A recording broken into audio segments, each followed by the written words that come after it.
ప్రభుత్వ ఉద్యోగాల భర్తీలో మహిళలకు సమాంతర రిజర్వేషన్లు అంటే హారిజాంటల్ రిజర్వేషన్. ఇప్పటిదాకా వర్టికల్ రిజర్వేషన్ అనేది ఉంది. ఆ వర్టికల్ రిజర్వేషన్ ఏంటి, హారిజాంటల్ రిజర్వేషన్ ఏంటి చూద్దాం. సో స్పష్టత ఇచ్చిన ప్రభుత్వం. హారిజాంటల్ రిజర్వేషన్ అంటే అందరికీ ఈక్వల్ గా ఉంటుంది. వర్టికల్ రిజర్వేషన్ ఇది ఒక కేటగిరీ వైజ్ గా ఎక్కువ ప్రయారిటీ ఉంటుంది అనమాట. సో ఇది సముద్ర రిజర్వేషన్ ఏంటని అంటే ఓపెన్ కేటగిరీ రిజర్వ్డ్ కేటగిరీలో 1/3 అంటే 1/3% రిజర్వేషన్, 33% రిజర్వేషన్ అయితే లేడీస్ కు ఉంటాయి. సో ఇది మనకి Rajasthan public service commission versus Rajesh Kumar Dariya కేసులో సుప్రీంకోర్టు ఇచ్చిన తీర్పు ప్రకారం ఇక రాష్ట్ర ప్రభుత్వం కూడా కొత్తగా రిక్రూట్మెంట్లు కొనసాగించనుంది. సో దీనిపై స్పష్టం చేస్తూ సిఎస్ శాంతకుమార్ అయితే February 1st ఒక మెమో అయితే జారీ చేశారు. సో దీన్ని యూజ్ చేసి అన్ని టీఎస్పీఎస్సీ తరహా ఏ అయితే ఎగ్జామ్స్ కండక్ట్ చేస్తున్నాయో మనది గవర్నమెంట్ వాటన్నిటికీ ఈ సమాంతర రిజర్వేషన్ అనేది వర్తిస్తుంది. హైకోర్టు ఆదేశాల మేరకు Telangana state and subordinate service నిబంధనలు 1996 ప్రకారం మహిళలు ఓపెన్ లో రిజర్వ్డ్ కేటగిరీలో 33% రిజర్వేషన్ అమలు చేయాలన్నది నిబంధన. సో దీనికి సంబంధించింది గ్రూప్ 1 లో ఒక ఉద్యోగ ప్రకటన వచ్చింది. దానికి రోస్టర్ పాయింట్ 1 నుంచి తీసుకోవడం వల్ల మహిళలకు ఎక్కువ పోస్టులు రిజర్వ్డ్ అయ్యాయి. అంటే రోస్టర్ పాయింట్ అంటే ఎక్కువ ఇస్తున్నారు అన్నమాట. సో ఈ గ్రూప్ ఏదైతే మనకి ఈ రోస్టర్ విధానం ఉందో ఆ రోస్టర్ విధానం కాదు, రాజేష్ కుమార్ దరియా కేసులో ఎలా అయితే తీర్పిచ్చిందో సుప్రీంకోర్టు అదే ఫాలో కమ్మని మన హైకోర్టు కూడా దానికి మళ్ళీ టీఎస్పీఎస్ కి ఆర్డర్ చేసింది. సో ఆర్డర్ చేసింది December 2 మెమో జారీ చేసింది. అయితే గ్రూప్ 1 తో పాటు అసిస్టెంట్ ఎగ్జిక్యూటివ్ ఇంజనీర్లు, AE and town planning building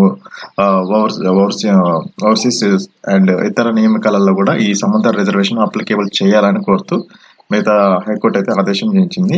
so June 16 TSPSC కార్యదర్శి ప్రభుత్వానికి లేఖ రాశారు. దీనిపై నిర్ణయం తీసుకోకపోవడంతో మళ్ళీ నియామక పరీక్షల ఫలితాలు వెల్లడి అడ్డంకులు ఏర్పడ్డాయి. సో తర్వాత మళ్ళీ హైకోర్టు ఇచ్చిన ఆదేశాల ప్రకారం సుప్రీంకోర్టులో ఎలా అయితే తీర్పిచ్చారో దాన్ని ఫాలో కమ్మని మళ్ళీ ఇచ్చింది. సమాంతర రిజర్వేషన్ అనేది ఇప్పుడు అప్లికేబుల్ అవుతుంది.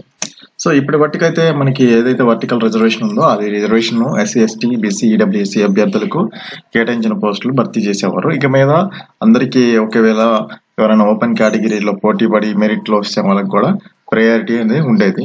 కానీ ఇప్పుడు ఎవరైతే కేటగిరీ వైజ్ గా మెరిట్ వస్తుందో వాళ్ళకి ప్రయారిటీ వాళ్ళు ఫిల్ అయిన తర్వాతే నెక్స్ట్ మెరిట్ ఉన్న వాళ్ళని జనరల్ లోకి తీసుకుంటారంట. అది మరి ఇక్కడ ఇచ్చింది. సో ఈ పద్ధతిలో మహిళలకు సబార్డినేట్ సర్వీస్ నిబంధన రూల్ 22 ప్రకారం వర్టికల్ విధానంలో రిజర్వేషన్లు అమలయ్యాయి. ఈ విధానంలో మహిళలు ఓపెన్ లో రిజర్వ్డ్ కేటగిరీలలో జనరల్ మెరిట్ పోస్టులు సాధించినప్పటికీ వారికి ప్రత్యేక రిజర్వ్ చేసిన పోస్టులు వారికే ఉంటాయి. సో ఇలా 2 చోట్ల కూడా అవకాశం ఉంటుంది. సో ఇది వర్టికల్ రిజర్వేషన్ లో జరిగేది. ఇప్పుడు సమాంతర రిజర్వేషన్ ఏమవుతుందంటే రిజర్వ్డ్ కేటగిరీలో ఉన్న మహిళలకి 33.1 అంటే 1/3% అయితే ఉంటుంది. ఇన్ కేసు వాళ్ళకి జనరల్ మెరిట్ మళ్ళీ ఉండగానే వాళ్ళు రిజర్వ్ పోస్టులు కూడా పోటీ పడవచ్చు. ఈ విధంగా తయారు చేశారు. సో ఈ నెల 14 నుంచి నియామక పత్రాలు అయితే ఇస్తున్నారంట. ఏదైతే పోలీస్ కానిస్టేబుల్స్ ఉన్నాయో వాటికి గురుకులకి ఎంపికైన వాళ్ళకి ఈ నెల 14 నుంచి అయితే అపాయింట్మెంట్ లెటర్స్ అయితే ఇస్తున్నారు. మరి అది సంగతి. మహిళలకు సమాంతర రిజర్వేషన్ ఇక మీద. సో ఇట్లాంటి న్యూస్ కోసం నా ఛానల్ ఫాలో అవ్వండి. Please subscribe my channel. Thank you.